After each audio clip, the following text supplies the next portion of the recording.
Star Wars Episode 6 Return of the Jedi had came out back in, let's see, 1983.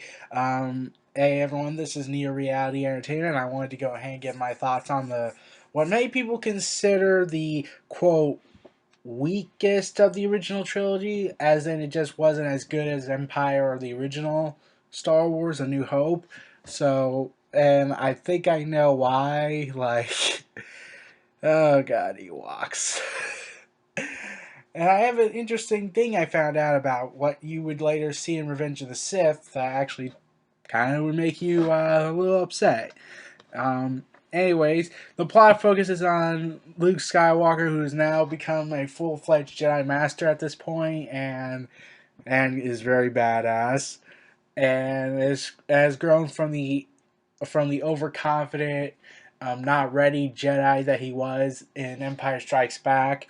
Um, Han Solo is still frozen in carbonite and is taken to the crime lord Jabba the Hutt. And when I saw Jabba the Hutt the first time, that wasn't the special edition. I was like, oh my god, that is the most disgusting practical effect I've ever seen. And and here's the thing that kept bugging me a bit every time I saw Jabba the Hutt in the practical effect they gave him.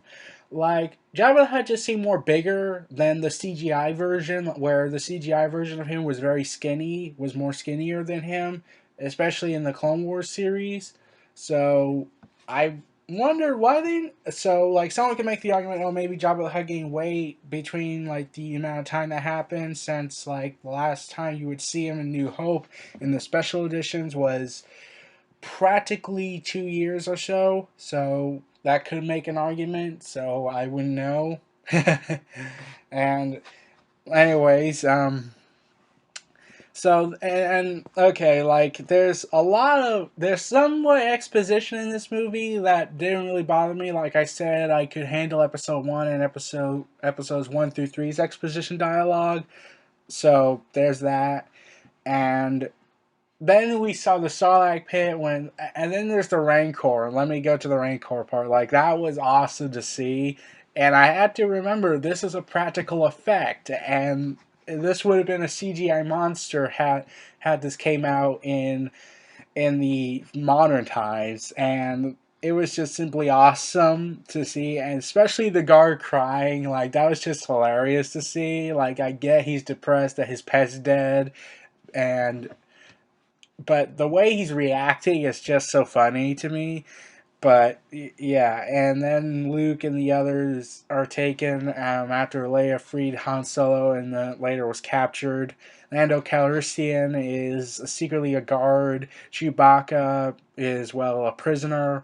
C-3PO and R2-D2 came in and were very much used to serve Jabba the Hutt for a limited timing. So that was pretty much the plan. I wonder what the failsafe plan was, and we later found out what the failsafe plan was. Um, so we saw the Sarlacc monster, and it was just simply, oh my god, that I would not want to go down there. So there's that. And there's just one thing that I complain about the sail barge scene is how they killed off Boba Fett. Like okay, I get in the expanded universe he survives, but at this point he's pretty much killed off in the Disney canon, and like like Han just inadvertently hit Boba Fett and he falls into the Sarlacc pit, and I was like, okay, that was not the best way to kill him off, and like, wow, you really killed him off like that? Huh. That's that's pretty pathetic. And kind of undermines the Boba Fett character, since this guy is supposed to be so well known that even Vader acknowledges his power. So there's that. And like, let's see. Then afterwards, Leia, who's in the now known as Slave Leia, or also known as Leia the Hutt Slayer outfit. She would later kill Jabba the Hutt in what I thought was a very gruesome scene when I was younger. When I first saw this, was when she strangled Jabba the Hutt to death. And I was trying to wonder also, wait, how did you strangle him? Like, it wasn't really applied around his throat. You just, like, pressured his neck, even though, where's his neck? Like, it's just one giant body. So, that, uh-huh, okay, yeah, that was a pretty gruesome death. And I have to also bring up, since I'm talking about Slave Leia's outfit, here's what I'm about to say. It later would become a controversial topic 30 years later after this movie had came out, between politically correct people say, "Oh, it's offensive. It's offensive." And now there's even a debate going on to say, let's end the toy line of Slave Leia because it's offending children, and we need to be politically correct about all this. No! I'm being dead serious. This happened in 2015, everybody. So there's that. And afterwards, Luke destroys Jabba's sail barge afterwards, and the group escapes. Um, while the rest of the group goes back to the Rebel Alliance, Luke returns to Dagobah, where Yoda is slowly dying of illness. I think. I don't think they ever really explained what Yoda was going through. I think they said he was sick. I can't remember, but he tells that once that Darth Vader is is Luke's father, and there is another Skywalker. Yoda dies, his body vanishes, which would later lead to the question: how come the other characters in Star Wars, the prequel trilogy, when Jedi were killed, their bodies didn't vanish? Though we would later get the answer in Clone Wars. They just took them 30 years to figure it out. Uh, oh, poor bastards. And then the spirit of Obi-Wan Kenobi confirms that there is the other Skywalker, and it's Luke's twin sister Leia. I wonder how awkward that conversation was. I wonder how awkward Luke felt, considering that Leia kissed him back in episode 5. Yeah, I probably would be vomiting right now.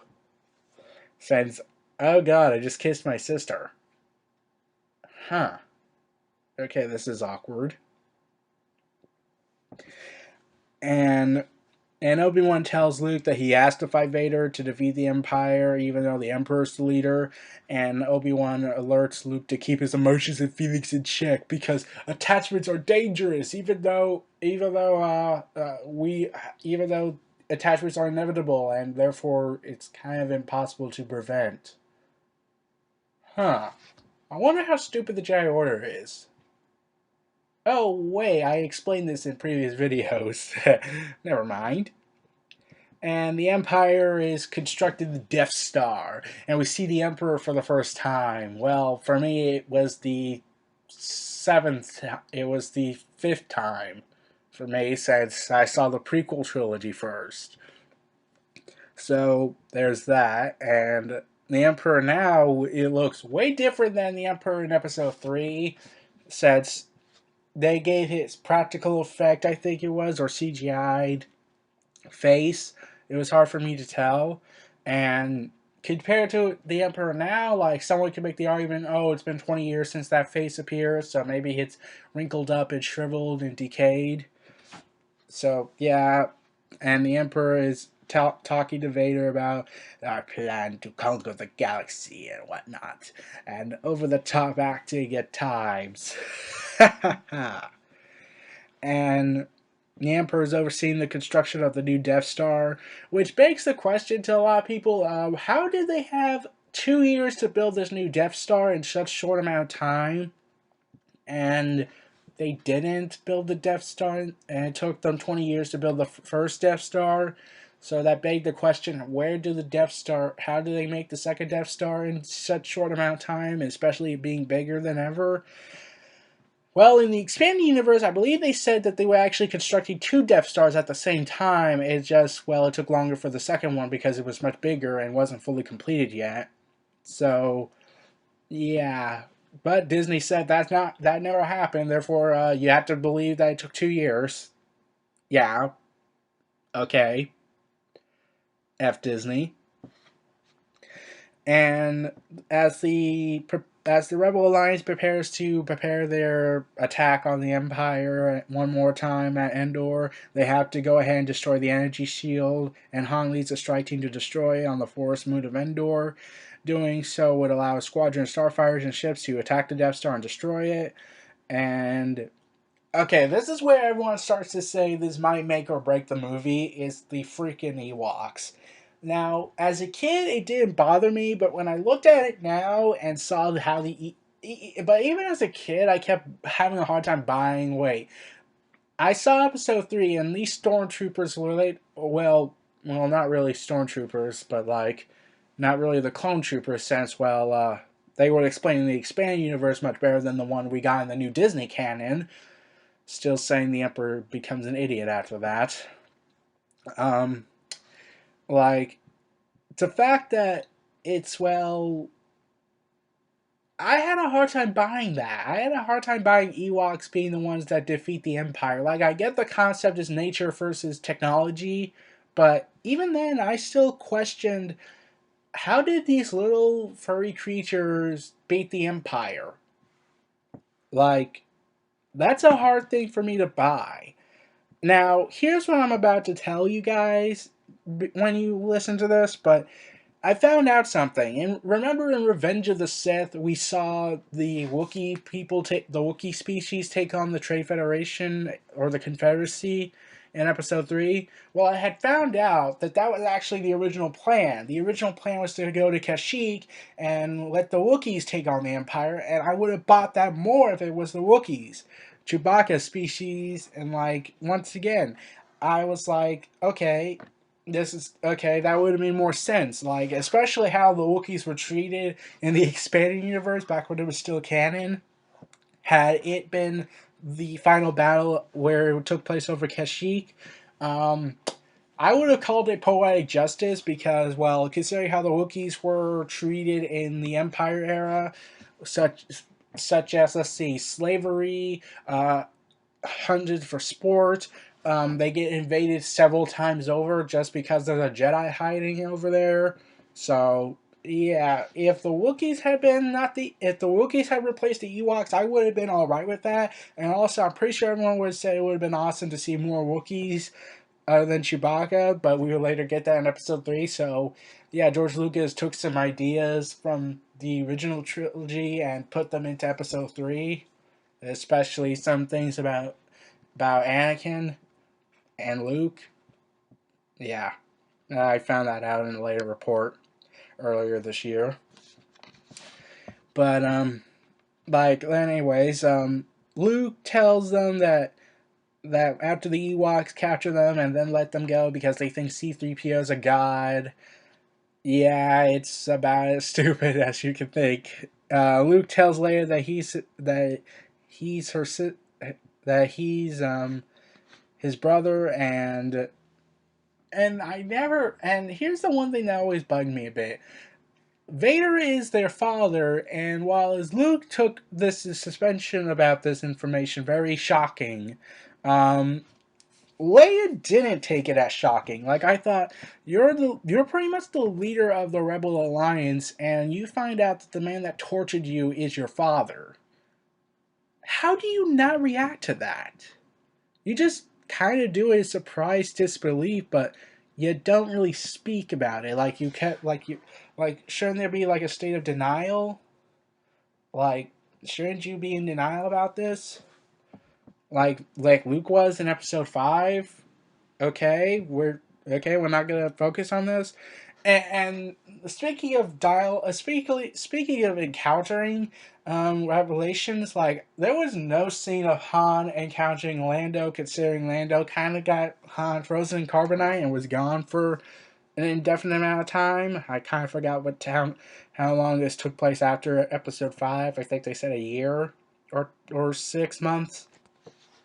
So there was no encountering on that. They just sort of, hey, made up. So Luke decides to go and encounter his father, and we get a conversation between Luke and Vader. And there's this one line of dialogue that when I looked at it now, I realized there's a lot of things about this scene that makes more sense than a lot of people kind of give it credit for. Like some people figured it out. I found a comment on YouTube where Vader says, "You do not know the power of the dark side. I must obey him." And that's when I found out this comment where you hear where someone said that Vader is forcing himself to serve the Emperor, like he probably doesn't want to serve the Emperor, but has no other choice because in his mind he's not deserving of freedom and light and peacefulness, like he deserves to suffer for what he's done. So that added a huge layer of character to Vader and a huge amount of respect for Vader. Like, you're going through all this, and yet you want to live through all this. You want to punish yourself. Like, give this man a hug. I want to give this guy a hug. This guy's went through enough. And now he's being told, turn your son to be just like him. I wonder how conflicting Vader felt about that. They never showed a scene, but I got to imagine it was pretty conflicting considering Vader is told by the Emperor to convert the last ounce of legacy that he has of Padme to join the dark side. So then we finally meet the Emperor again, and okay, the Death Star is fully operational, and the Rebel Alliance will fall into this trap.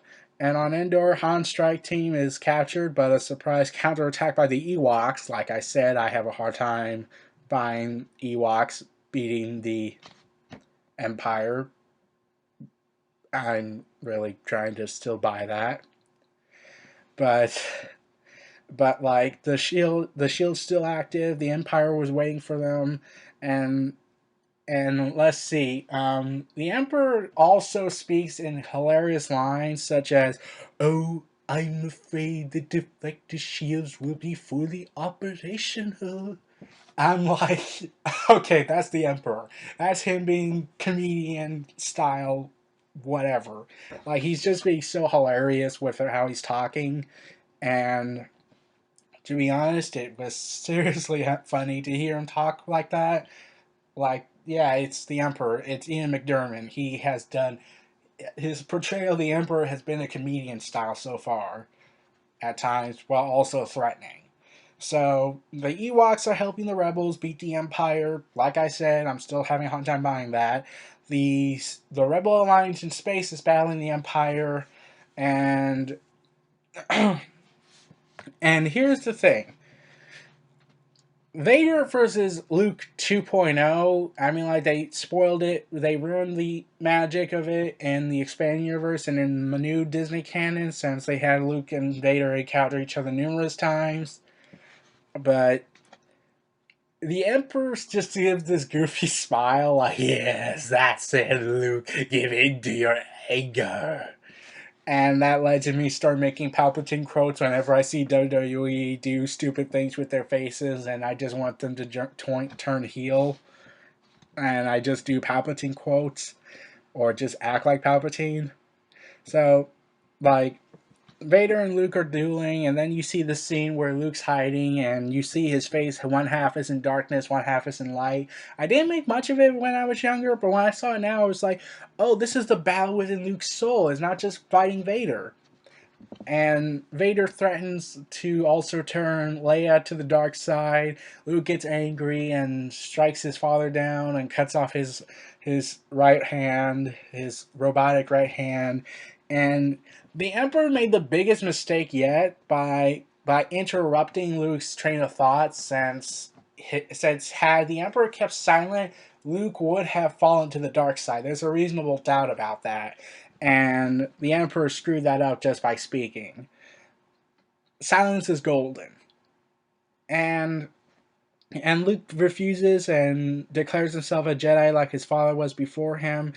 And the Emperor's, well, pissed off, like saying, so be it, Jedi. If you will not be turned, you will be destroyed. And then when I first saw, and like, this was spoiled for me in the prequel trilogy, but we saw the Emperor shoot lightning from his hands, and it was just awesome. and Luke's begging for Vader to help him, and Vader has this. Even when you can't see his face, you could tell Vader has this conflict going on within him. Like, should he help his son? Like, like, okay, like he has one chance to fix his mistakes, and ultimately would die from this if he does something. Like, this is the last of Padme's legacy, pretty much, and he loved Padme to death. So Vader ultimately betrays the Emperor to save his son, and ultimately the galaxy itself by killing the Emperor by throwing him over. Now, let me get to it. I saw the 2004 DVD, then I saw the Blu-ray edition of it. I'm gonna say it. You kind of ruined the magic, George Lucas, with the no. No! And I was like, okay, silence is golden. This is an insult. This is the most, this is the least, this is my most hated special edition change they made. Like that, like, I could buy the overused CGI scenes. I could take the Ewoks blinking because it's kind of hard to imagine them not no creature blinking. So, but this change, I was really against it. Even me being born in the CGI era, I was heavily against the no of Vader in this scene because I said silence is golden. That makes the moment more powerful.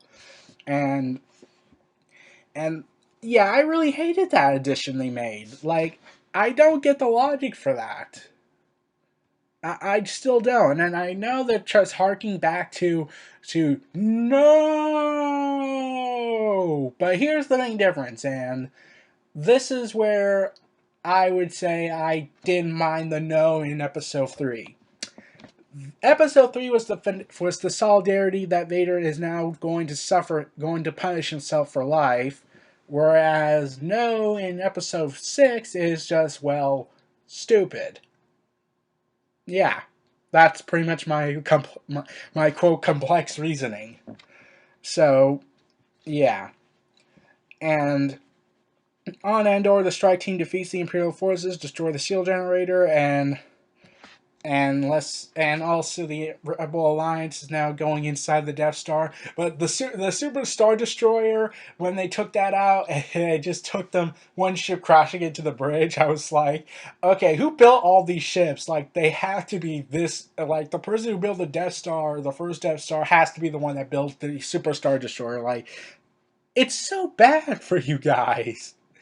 Like, you built it so weak, so weak. Like, it took one ship to hit this bridge, and all of a sudden the entire ship collapses.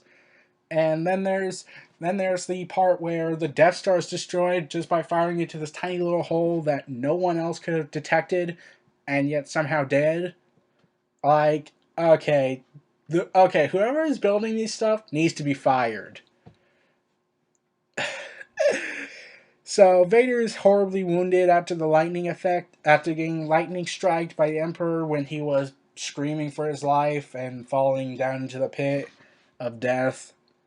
Um, so.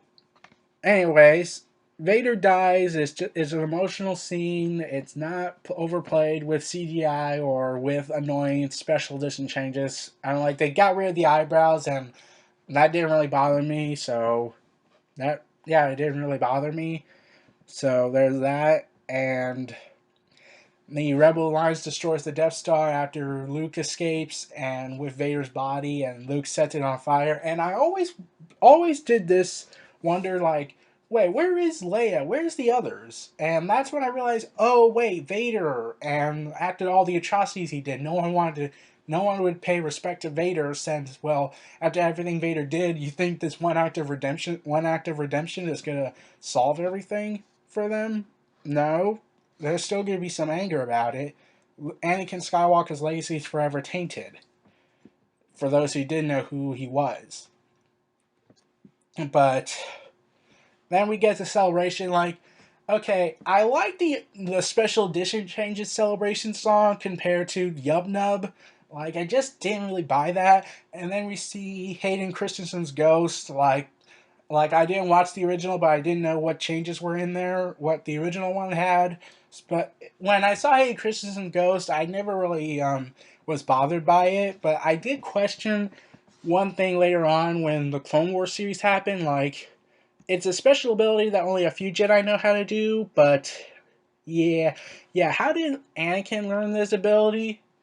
Did this one act of redemption grant the Jedi grant the Force to let him learn this ability after death, and it took him this short amount of time? Huh. Like, there's suspension of disbelief and there's GTFO for me. Like, so I could buy that, but to buy it in such a short amount of time for Anakin to learn how to become a Force ghost in that short of timing, yeah, I had a hard time buying that a bit. But the special edition change of Hayden Christensen replacing Sebastian Shaw, that didn't bother me. So Luke and the Rebel Alliance are celebrating the defeat of the Empire pretty much, and well, that's pretty much the end of the Star Wars saga until Episode 7 happened in the new sequel trilogy. And then there's the expanding universe, which Disney says is not canon anymore. Man, this movie was so great. Like, okay, I get the complaints people made. Like, even I didn't. I had a hard time buying the Ewoks defeating the Empire. Like, I thought it could have been better if the Wookiees were the plan, but George Lucas had something to do with it, I think. And that's where everyone kept saying, like, this is where yeah, you kind of had this hard time thinking, yeah, yeah, maybe this hint is that maybe Star Wars might not always be so great, but and then we got the prequel trilogy, and well, we know how everything the prequel trilogy went, but for me, it didn't really bother me as much since I grew up on them. So yeah, they introduced me to Star Wars, so I can't really bring myself to hate them. Like, I don't like Episode 2, but I still could watch it. But I have a hard time buying the love story. But overall, the Star Wars saga has been some of the great films I ever saw. Even the prequel trilogy was something. Like, there's always this aura I get. Like, in the prequel trilogy, it was all about finding this mystery to me, and in Star Wars, in the original trilogy, it was always the battle between good versus evil, or as it would later be known in the expanded universe, this battle of shade of gray and this hidden meaning going on. So, yeah, and and there was also this tidbit scene in the middle part of the movie where Han and Leia share their love for each other again. Where Han says "I love you" and Leia says "I know" is an inverse to Episode 5, where Leia says she loves Han, but Han says "I know," and that was like, oh, that's a cute moment. And Leia reveals to Han that Luke's her brother, and they share a kiss. Like, okay, that's an enjoyable moment. Like, yeah, happy ending, pretty much. And okay, here's my honest thought: had Star Wars stopped after Episode 6 and they did make an expanded universe, I would have said they were that. I would have said they were that would be fine. And even if the prequel trilogy happened, like say if it had just been a 6-part movie, I would have been fine with that. There was actually another time I felt like Star Wars could have ended on a happy note, and I had a right time, was the Yuso Mong War, the new Jedi Order series. I felt like if Star Wars stopped there, I would have said awesome. And I'll get to the Yuuzhan Vong at a later date with one of my friends, since, well, he's a huge fan of the Yuuzhan Vong, so I'll get to that when I get to that. So that's my thoughts on the Return of the Jedi movie and the Star Wars 6 films overall. This was Neo Reality Entertainment. Feel free to like, comment, subscribe, and donate, and stay tuned for more. And last but not least, I'm going to see Episode 7 tonight.